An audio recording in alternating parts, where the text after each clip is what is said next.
Sir, now I will explain the most valuable, very important concept for the entire room, exception hierarchy. Remember that. What is the topic? Exception hierarchy. Sir, in Java, there are several exceptions are there, errors are there. File not found exception, out of memory error, like multiple exceptions, multiple errors are there. For all these exceptions and errors, which class acts as parent class? Anyone, can you please tell? Which class acts as a root for exception hierarchy? Sir, for all Java classes, which class is the root? Object class. But for all exceptions and errors, which class acts as a root, sir? Throwable acts as a root. What is that, sir? Can you please confirm?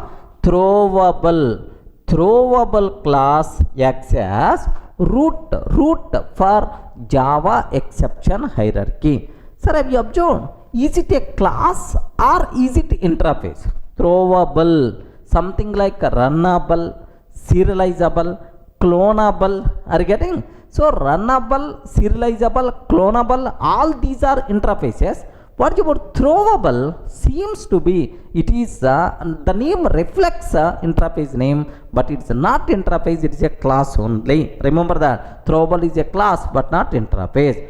All exceptions and errors in Java are child class of throwable, sir. That's why throwable acts as root class for Java exception hierarchy.